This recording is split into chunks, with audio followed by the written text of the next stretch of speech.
Hi ಎಲ್ಲರಿಗೂ ನಮಸ್ಕಾರ. Welcome back to my channel. ನಾನು ಇವತ್ತಿನ ವಿಡಿಯೋದಲ್ಲಿ 2 ಹೆಲ್ತಿ ಲಡ್ಡು ರೆಸಿಪಿಗಳನ್ನ ತೋರಿಸ್ತಾ ಇದ್ದೀನಿ.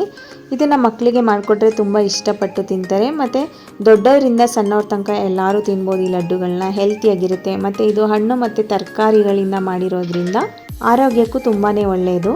ಬನ್ನಿ ಹಾಗಿದ್ರೆ ನಾನು ಮೊದಲು ಬೀಟ್ರೂಟ್ ಲಡ್ಡುನ ಮಾಡ್ತಾಯಿದ್ದೀನಿ. ಬೀಟ್ರೂಟ್ ಲಡ್ಡುನ ಹೇಗೆ ಮಾಡೋದು ನೋಡೋಣ. ನಾನಿಲ್ಲಿ ಒಂದು ಬೀಟ್ರೂಟ್ನ ತೊರೆದು ಜಾರ್ನಲ್ಲಿ ಹಾಕೊಂಡಿದ್ದೀನಿ. ನೀವು ಬೇಕಾದರೆ ಕಟ್ ಮಾಡಿ ಸಹ ಹಾಕೋಬೋದು. ಇದನ್ನು ರುಬ್ಕೋತಾ ಇದ್ದೀನಿ. ಇದನ್ನು ರುಬ್ಕೊಂಡಿದ್ದಾಗಿದೆ. ಇವಾಗ ಇದರಲ್ಲಿ ರಸನ ಸಪ್ರೇಟ್ ಮಾಡಿ ಇಟ್ಕೋತಾ ಇದ್ದೀನಿ.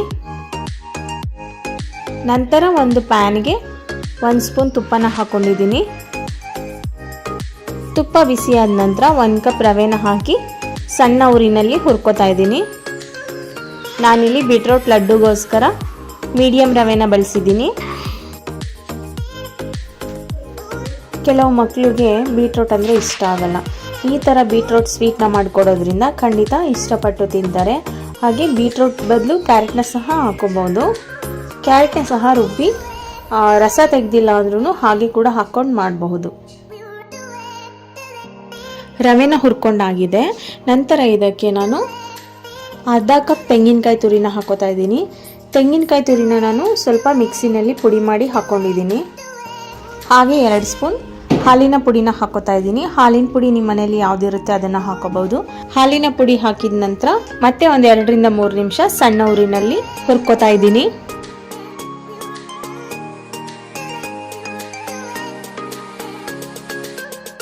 ಇವಾಗ ಹುರ್ಕೊಂಡಿದ್ದೆಲ್ಲ ಆಗಿದೆ. ಇದಕ್ಕೆ ನಾನು ಬೀಟ್ರೂಟ್ ಜ್ಯೂಸ್ನ ಸೇರಿಸ್ಕೊತಾ ಇದ್ದೀನಿ. ಬೀಟ್ರೂಟ್ನ ರುಬ್ಬಿ ರಸನ ತೆಗೆದಿಟ್ಕೊಂಡಿದ್ದೆ. ಅದನ್ನು ಹಾಕಿ ಒಂದ್ಸಲ ಚೆನ್ನಾಗಿ ಮಿಕ್ಸ್ ಮಾಡಿಕೊಂಡು ನಂತರ ಅದಕ್ಕೆ 1 ಸ್ಪೂನ್ ತುಪ್ಪನ ಹಾಕೋತಾ ಇದ್ದೀನಿ. ತುಪ್ಪನ ಹಾಕಿದ ನಂತರ ಮತ್ತೆ ಒಂದು 2 ನಿಮಿಷ ಸಣ್ಣ ಉರಿನಲ್ಲೇ ಮಿಕ್ಸ್ ಮಾಡ್ಕೋಬೇಕು. ಬೀಟ್ರೂಟು ಹಸಿ ಇರೋದ್ರಿಂದ ಅದರ ರಸನ ಹಾಕಿದ್ದೀವಲ್ಲ, ಅದು ಹಸಿ ವಾಸನೆ ಹೋಗೋ ತನಕ ಒಂದು 2 ನಿಮಿಷ ಸಣ್ಣ ಉರಿನಲ್ಲೇ ಫ್ರೈ ಮಾಡ್ಕೋಬೇಕು.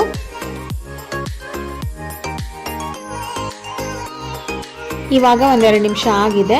ನಂತರ ಇದಕ್ಕೆ 3/4 ಕಪ್ಪು ಸಕ್ಕರೆನ ಸೇರಿಸ್ಕೊಂಡಿದ್ದೀನಿ. ಹಾಗೆ ಅರ್ಧ ಸ್ಪೂನ್ ಏಲಕ್ಕಿ ಪೌಡರ್ನ ಹಾಕಿ ಮಿಕ್ಸ್ ಮಾಡ್ಕೋತಾ ಇದ್ದೀನಿ. ಇದು ಸಕ್ಕರೆ ಎಲ್ಲ ಚೆನ್ನಾಗಿ ಕರಗಿ ಗಟ್ಟಿ ಬರೋ ತನಕ ಮಿಕ್ಸ್ ಮಾಡ್ಕೋಬೇಕು.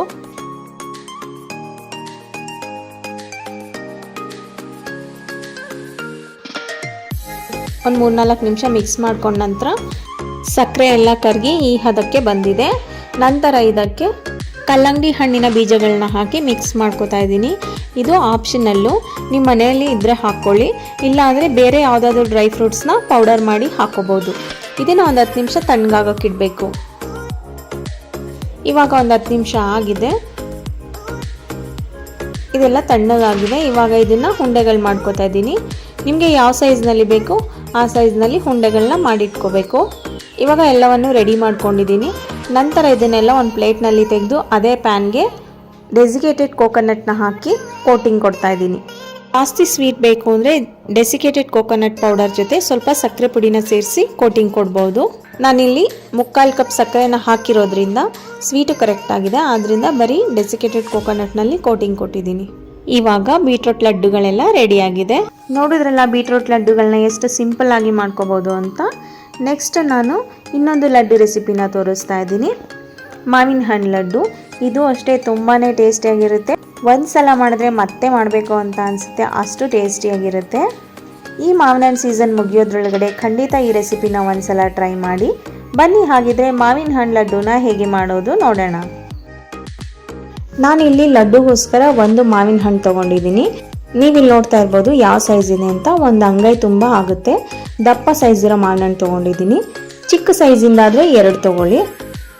ನಾನಿಲ್ಲಿ ಬಾದಾಮಿ ಹಣ್ಣು ತೊಗೊಂಡಿದ್ದೀನಿ. ಏಕೆಂದರೆ ಬಾದಾಮಿ ಮಾವಿನ ಹಣ್ಣು ತುಂಬಾ ಸ್ವೀಟಾಗಿರುತ್ತೆ, ಲಡ್ಡು ಸಹ ಅಷ್ಟೇ ಟೇಸ್ಟಿಯಾಗಿ ಬರುತ್ತೆ. ಆದ್ದರಿಂದ ನಾನು ಬಾದಾಮಿ ತೊಗೊಂಡಿದ್ದೀನಿ. ನಿಮಗೆ ಯಾವ ರೀತಿ ಹಣ್ಣು ಸಿಗುತ್ತೆ ಅದರಲ್ಲಿ ಮಾಡ್ಕೋಬೋದು. ಆದರೆ ಸ್ವೀಟಾಗಿರಲಿ ಮಾವಿನ ಹಣ್ಣು. ಹುಳಿ ಇರೋದನ್ನು ಬಳಸಿದ್ರೆ ಲಡ್ಡುಗಳು ಅಷ್ಟು ಚೆನ್ನಾಗಿ ಬರೋದಿಲ್ಲ. ನಾನು ತೊಗೊಂಡಿರೋ ಮಾವಿನ ಹಣ್ಣನ್ನ ಕಟ್ ಮಾಡಿಬಿಟ್ಟು ಪಲ್ಪ್ನೆಲ್ಲ ಸೆಪ್ರೇಟ್ ಮಾಡ್ಕೋತಾ ಇದ್ದೀನಿ. ಮಾವಿನ ಹಣ್ಣು ಪಲ್ಪೆಲ್ಲ ಒಂದು ಮಿಕ್ಸರ್ ಜಾರ್ನಲ್ಲಿ ಹಾಕೋಬೇಕು. ಮತ್ತು ನಾನಿನ್ನು ಮಾವಿನ ಹಣ್ಣಿಂದು ಬೇರೆ ಬೇರೆ ರೆಸಿಪೀಸ್ನ ಶೇರ್ ಮಾಡಿದ್ದೀನಿ ತಾರಾ ಚಂದ್ ವ್ಲಾಗ್ಸ್ ವೀಡಿಯೋಸ್ನಲ್ಲಿ. ನಿಮಗೇನಾದರೂ ಇಂಟ್ರೆಸ್ಟ್ ಇತ್ತು ಅಂದರೆ ಒಂದ್ಸಲ ಚೆಕ್ ಮಾಡಿ. ನಾನು ಡಿಸ್ಕ್ರಿಪ್ಷನ್ ಲಿಂಕ್ನಲ್ಲಿ ಮಾವಿನ ಹಣ್ಣು ರೆಸಿಪಿಗಳ ಲಿಂಕ್ನೆಲ್ಲ ಶೇರ್ ಮಾಡಿರ್ತೀನಿ. ಹಾಗೆ ನೀವಿನ್ನೂ ನಮ್ಮ ಚಾನಲ್ಗೆ ಸಬ್ಸ್ಕ್ರೈಬ್ ಆಗಿಲ್ಲ ಅಂದರೆ ದಯವಿಟ್ಟು ಸಬ್ಸ್ಕ್ರೈಬ್ ಮಾಡಿಕೊಂಡು ವೀಡಿಯೋಸ್ನ ನೋಡಿ ನಮ್ಮ ಚಾನಲ್ಗೆ ಸಪೋರ್ಟ್ ಮಾಡಿ. ನಿಮ್ಗೇನಾದರೂ ನಮ್ಮ ವೀಡಿಯೋಸ್ ಇಷ್ಟ ಆಗ್ತಿದೆ ಅಂದರೆ ಒಂದು ಲೈಕ್ ಕೊಡೋದನ್ನ ಮರಿಬೇಡಿ. ಇವಾಗ ಮಾವಿನ ಹಣ್ಣು ಪಲ್ಪೆಲ್ಲ ಒಂದು ಮಿಕ್ಸರ್ ಜಾರ್ನಲ್ಲಿ ಹಾಕ್ಕೊಂಡಿದ್ದೀನಿ. ಅದ್ರ ಜೊತೆಗೆ 3/4 ಕಪ್ಪು ಸಕ್ಕರೆನ ಸೇರಿಸ್ಕೊತಾ ಇದ್ದೀನಿ. ನಿಮಗೆ ಸ್ವೀಟು ಎಷ್ಟು ಬೇಕಾಗುತ್ತೆ ನೋಡಿ ಹಾಕೊಳ್ಳಿ. ಒಂದು ಮಾವಿನ ಹಣ್ಣಿಗೆ 3/4 ಕಪ್ಪು ಸಕ್ಕರೆ ಬೇಕಾಗುತ್ತೆ. ಇವಾಗ ಇದನ್ನು ನುಣ್ಣಗೆ ಪೇಸ್ಟ್ ಮಾಡ್ಕೋಬೇಕು. ನೋಡಿ ನಾನು ಈ ರೀತಿಯಾಗಿ ಪೇಸ್ಟ್ ಮಾಡಿ ಇಟ್ಕೊಂಡಿದ್ದೀನಿ. ನೀರು ಹಾಕಬಾರ್ದು, ಹಾಗೆ ಹಣ್ಣು ಮತ್ತು ಸಕ್ಕರೆನ ಮಾತ್ರ ರುಬ್ಕೋಬೇಕು. ಮತ್ತು ನಾನಿಲ್ಲಿ ಏಲಕ್ಕಿ ಪೌಡರ್ನ ಹಾಕ್ತಾ ಇರೋದ್ರಿಂದ ರುಬ್ಬೋದಕ್ಕೆ ಏಲಕ್ಕಿ ಸೇರಿಸ್ಕೊಂಡಿಲ್ಲ. ಏಲಕ್ಕಿ ಪೌಡರ್ ಇಲ್ಲ ಅಂದರೆ 1-2 ಏಲಕ್ಕಿನ ಬಿಡಿಸಿ ಮಾವಿನ ಹಣ್ಣು ರುಬ್ಬೋವಾಗ್ಲೇ ಸೇರಿಸ್ಕೋಬೇಕು. ನೆಕ್ಸ್ಟ್ ನಾನು ತೆಂಗಿನಕಾಯಿನ ಪೌಡರ್ ಮಾಡ್ಕೋತಾ ಇದ್ದೀನಿ. ನಾನಿಲ್ಲಿ 1 ತೆಂಗಿನಕಾಯಿನ ಬಿಡಿಸಿಟ್ಕೊಂಡಿದ್ದೀನಿ. ನೋಡಿ ಈ ರೀತಿ ಬಿಡಿಸಿ ಇಟ್ಕೋಬೇಕು. ನೀವು ಬೇಕಿದ್ರೆ ತೆಂಗಿನಕಾಯಿ ತುರಿ ಸಹ ಹಾಕೋಬಹುದು, ಆದರೆ ಈ ರೀತಿ ಬ್ಲ್ಯಾಕ್ ಇರೋದೆಲ್ಲ ತುರಿ ಜೊತೆ ಬಂದ್ಬಿಡುತ್ತೆ, ಆವಾಗ ಲಡ್ಡು ಅಷ್ಟು ಚೆನ್ನಾಗಿ ಕಾಣೋದಿಲ್ಲ. ಆದ್ದರಿಂದ ಈ ರೀತಿ ಬಿಡಿಸ್ಬಿಟ್ಟು ಸಿಪ್ಪೆನ ಸೆಪ್ರೇಟ್ ಮಾಡಿ ಹಾಕೊಂಡ್ರೆ ಲಡ್ಡುಗಳು ಚೆನ್ನಾಗಿ ಬರುತ್ತೆ. ಮತ್ತು ಕಾಯಿನೂ ಅಷ್ಟೇ ಚೆನ್ನಾಗಿ ಬಲ್ತಿರೋ ಕಾಯಿನ ಬಳಸ್ಕೋಬೇಕು. ಎಳ್ಸಾಗಿರೋ ಕಾಯಿ ಏನಾದ್ರು ತೊಗೊಂಡ್ರೆ ಲಡ್ಡುಗಳು ಸರಿಯಾಗಿ ಆಗೋದಿಲ್ಲ. ಚೆನ್ನಾಗಿ ಬಲ್ತಿರೋ ಕಾಯಿ ಏನಾದರೂ ಇಲ್ಲ ಅಂದರೆ ಕೊಬ್ಬರಿನ ಸಹ ಬಳಸ್ಕೋಬಹುದು. ಕೊಬ್ಬರಿಗೂ ಅಷ್ಟೇ ಸಿಪ್ಪೆನ ತೆಗೆದು ಈ ರೀತಿ ಕಟ್ ಮಾಡಿಕೊಂಡು ಪೌಡರ್ ಮಾಡ್ಕೊಳ್ಳಿ. ಇವಾಗ ನಾನು ತೆಂಗಿನಕಾಯಿ ಸಿಪ್ಪೆನೆಲ್ಲ ತೆಗೆದಿಟ್ಟಾಗಿದೆ. ಇದನ್ನು ಸಣ್ಣದಾಗಿ ಕಟ್ ಮಾಡ್ಕೊತಾ ಇದ್ದೀನಿ. ಇವಾಗ ಕಾಯೆಲ್ಲ ಈ ರೀತಿ ಕಟ್ ಮಾಡಿ ಇಟ್ಕೊಂಡಿದ್ದೀನಿ. ಇದನ್ನು ಒಂದು ಮಿಕ್ಸರ್ ಜಾರ್ನಲ್ಲಿ ಹಾಕಿ ಪೌಡರ್ ಮಾಡ್ಕೋಬೇಕು. ಮಿಕ್ಸರ್ ಜಾರು ಸ್ವಲ್ಪನೂ ತೇವ ಇರಬಾರ್ದು, ಡ್ರೈ ಆಗಿರೋದನ್ನು ಬಳಸ್ಕೊಳ್ಳಿ. ತೆಂಗಿನಕಾಯಿನ ಇದರೊಳಗಡೆ ಹಾಕಿಬಿಟ್ಟು ತರಿಯಾಗಿ ಪೌಡರ್ ಮಾಡ್ಕೋಬೇಕು. ತುಂಬ ನುಣ್ಣಗೆ ಮಾಡ್ಕೋಬೇಡಿ. ನೋಡಿ ಈ ರೀತಿ ಇದ್ದರೆ ಸಾಕಾಗುತ್ತೆ. ಮಾವಿನ ಹಣ್ಣು ಪೇಸ್ಟ್ ಮಾಡ್ಕೊಂಡಿದ್ದಾಗಿದೆ ಮತ್ತು ಕೊಬ್ಬರಿ ಸಹ ಪೌಡರ್ ಮಾಡ್ಕೊಂಡಿದ್ದೀನಿ. ನೆಕ್ಸ್ಟ್ ಹೇಗೆ ಮಾಡ್ಕೊಳ್ಳೋದು ನೋಡೋಣ. ಒಂದು ಪ್ಯಾನ್ನ ಬಿಸಿ ಮಾಡೋಕ್ಕೆ ಇಟ್ಬಿಟ್ಟು ಪೌಡರ್ ಮಾಡಿ ಇಟ್ಕೊಂಡಿರೋ ತೆಂಗಿನಕಾಯಿ ತುರಿನ ಸೇರಿಸ್ಕೊತಾ ಇದ್ದೀನಿ. ಇದನ್ನು 2-3 ನಿಮಿಷ ಸಣ್ಣ ಉರಿನಲ್ಲೇ ಬಿಸಿ ಮಾಡ್ಕೋಬೇಕು. ಜಾಸ್ತಿ ಉರಿ ಮಾಡಿದ್ರೆ ಸೀದೋಗ್ಬಿಡುತ್ತೆ, ಆದಷ್ಟು ಸಣ್ಣ ಉರಿನಲ್ಲಿ ಮಾಡ್ಕೊಳ್ಳಿ. ನಾನಿಲ್ಲಿ ನಾನ್ ಸ್ಟಿಕ್ ಪ್ಯಾನ್ ಬಳಸಿರೋದ್ರಿಂದ ತಳ ಹಿಡಿಯೋದಿಲ್ಲ. ನೀವೇನಾದರೂ ಸ್ಟೀಲ್ ಪಾತ್ರೆಯಲ್ಲಿ ಮಾಡ್ತಾಯಿತ್ತು ಅಂದರೆ ತೆಂಗಿನಕಾಯಿ ಫ್ರೈ ಮಾಡೋವಾಗ ತಳ ಹಿಡಿದ್ಬಿಡುತ್ತೆ, ಆದ್ದರಿಂದ ಸಣ್ಣ ಉರಿನಲ್ಲಿ ಮಾಡ್ಕೊಳ್ಳಿ. ಇವಾಗ ಫ್ರೈ ಮಾಡ್ಕೊಂಡಿದ್ದಾಗಿದೆ. ನೀವಿಲ್ಲಿ ನೋಡ್ಬೋದು ತೆಂಗಿನಕಾಯಿ ಮೊದಲೇ ಹಾಕಿದಾಗ ತೇವಾಂಶ ಇರೋದ್ರಿಂದ ಸ್ವಲ್ಪ ಅಂಟಿನ ರೂಪದಲ್ಲಿತ್ತು, ಇವಾಗ ಡ್ರೈ ಆಗಿದೆ. ನೆಕ್ಸ್ಟ್ ನಾನು ಹಾಲಿನ ಪೌಡರ್ ಹಾಕೋತಾ ಇದ್ದೀನಿ. 1/2 ಕಪ್ಪು ಹಾಲಿನ ಪೌಡರ್ ಹಾಕ್ಕೊಂಡಿದ್ದೀನಿ. ಹಾಗೆ ರುಬ್ಬಿಟ್ಕೊಂಡಿರೋ ಮಾವಿನ ಹಣ್ಣು ಪೇಸ್ಟ್ ಸಹ ಸೇರಿಸ್ಕೊತಾ ಇದ್ದೀನಿ. ಮತ್ತು ನಾನು ಆವಾಗಲೇ ಹೇಳಿದಾಗೆ ಏಲಕ್ಕಿ ಪೌಡರ್ ಇತ್ತು ಅಂತ ನಾನು ರುಬ್ಬೋದಕ್ಕೆ ಏಲಕ್ಕಿ ಹಾಕಿರಲಿಲ್ಲ. ಇವಾಗ 1 ಸ್ಪೂನ್ ಏಲಕ್ಕಿ ಪೌಡರ್ ಸಹ ಸೇರಿಸ್ಕೊಂಡು ಮಿಕ್ಸ್ ಮಾಡ್ಕೋತಾ ಇದ್ದೀನಿ. ಇದನ್ನು ಚೆನ್ನಾಗಿ ಮಿಕ್ಸ್ ಮಾಡ್ಕೋತಾ ಇರಬೇಕು. ಮಿಕ್ಸ್ ಮಾಡ್ತಾ ಸ್ವಲ್ಪ ತೆಳು ಆಗ್ತಾ ಇರುತ್ತೆ, ನಂತರ ಅದು ಗಟ್ಟಿ ಬರುತ್ತೆ. ನೀವೀಗ ನೋಡ್ತಾ ಇರ್ಬೋದು ಯಾವ ಕನ್ಸಿಸ್ಟೆನ್ಸಿನಲ್ಲಿ ಇದೆ ಅಂತ. ತಿರುಗ್ತಾ ಇವಾಗ ಸ್ವಲ್ಪ ಗಟ್ಟಿ ಬಂದಿದೆ. ಹಾಗೆ ಮಿಕ್ಸ್ ಮಾಡ್ಕೊಳ್ತಾ ಇರಿ. ಇದು ಇನ್ನೂ ಸ್ವಲ್ಪ ಗಟ್ಟಿ ಬರಬೇಕು. ನೀವೇನಾದರೂ ನಾನ್ ಸ್ಟಿಕ್ ಪ್ಯಾನ್ನಲ್ಲಿ ಮಾಡ್ತಾ ಇದ್ದೀರಾ ಅಂದರೆ 3-4 ನಿಮಿಷದಲ್ಲಿ ಆಗೋಗ್ಬಿಡುತ್ತೆ. ಸ್ಟೀಲ್ ಪಾತ್ರೆಯಲ್ಲಿ ಮಾಡ್ತಾ ಇದ್ದರೆ ಒಂದು 5-6 ನಿಮಿಷ ಬೇಕಾಗುತ್ತೆ. ಮತ್ತು ಮಂದ ತಳ ಇರೋ ಪಾತ್ರೆನ ತೊಗೋಬೇಕು. ನೀವೀಗ ನೋಡ್ತಾ ಇರ್ಬೋದು ಮುದ್ದೆ ರೀತಿ ಗಟ್ಟಿ ಆಗಿದೆ. ಈ ರೀತಿ ಬಂದರೆ ರೆಡಿಯಾಗಿದೆ ಅಂತ. ಇದನ್ನು ಸ್ವಲ್ಪ ತಣ್ಣಗಾಗೋದಕ್ಕೆ ಅಂತ ಬಿಟ್ಟರೆ ಇನ್ನೂ ಗಟ್ಟಿ ಆಗುತ್ತೆ.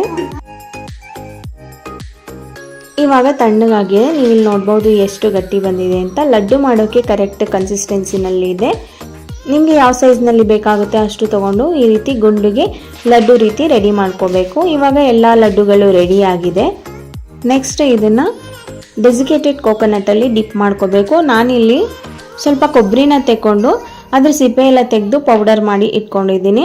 ನೀವು ಕಾಯಿನಲ್ಲಿ ಏನಾದರೂ ಮಾಡ್ಕೋತಾ ಇದ್ದೀರಾ, ಡೆಸಿಕೇಟೆಡ್ ಕೋಕೋನಟ್ ಮಾಡ್ಕೋಬೇಕು ಅಂದರೆ ನೀವು ಮೊದಲೇ ಕಾಯಿನ ಪೌಡರ್ ಮಾಡ್ಕೋತೀರಾ ಅಲ್ವಾ, ಅದನ್ನು ಫ್ರೈ ಮಾಡಾದ್ಮೇಲೆ ಅದು ಪುಡಿಯಾಗಿ ಆಗುತ್ತಲ್ಲ, ಆವಾಗ 1-2 ಟೇಬಲ್ ಸ್ಪೂನ್ ತೆಗೆದಿಟ್ಕೊಬಿಡಿ. ಅದಕ್ಕೇ ಇದನ್ನು ಡಿಪ್ ಮಾಡ್ಕೋಬೋದು. ಇವಾಗ ನೀವು ನೋಡ್ತಾ ಇದ್ದೀರಾ ಅಲ್ವಾ, ಈ ರೀತಿ ಡಿಪ್ ಮಾಡಿಕೊಂಡು ಎಲ್ಲ ಲಡ್ಡುಗಳನ್ನು ರೆಡಿ ಮಾಡ್ಕೊಬೇಕು. ನಾನು ಇವಾಗ ಎಲ್ಲ ಲಡ್ಡುಗಳು ರೆಡಿ ಮಾಡ್ಕೊಂಡಿದ್ದೀನಿ. ನಂತರ ಇದಕ್ಕೆ ಗಾರ್ನಿಷ್ಗೋಸ್ಕರ ಸ್ವಲ್ಪ ಪಿಸ್ತಾನ ಪೌಡರ್ ಮಾಡಿ ಇಟ್ಕೊಂಡಿದ್ದೀನಿ. ಅದನ್ನು ಈ ರೀತಿ ಲಡ್ಡು ಮೇಲೆ ಸ್ವಲ್ಪನೇ ಇಟ್ಟರೆ ಲಡ್ಡುಗಳು ಚೆನ್ನಾಗಿ ಕಾಣುತ್ತೆ. ಹಾಗೆ ಪಿಸ್ತಾ ಸಿಗೋದ್ರಿಂದ ತುಂಬ ಟೇಸ್ಟಿಯಾಗಿರುತ್ತೆ. ನಿಮಗೆಲ್ಲ ಈ 2 ಲಡ್ಡು ರೆಸಿಪಿಗಳು ಇಷ್ಟ ಆಗಿದ್ರೆ ಪ್ಲೀಸ್ ಒಂದು ಲೈಕ್ ಕೊಡಿ, ಹಾಗೆ ಒಂದು ಕಮೆಂಟ್ ಮಾಡಿ, ಮತ್ತು ನಿಮ್ಮ ಫ್ಯಾಮಿಲಿ ಫ್ರೆಂಡ್ಸಿಗೆಲ್ಲ ಶೇರ್ ಮಾಡಿ. Thank you.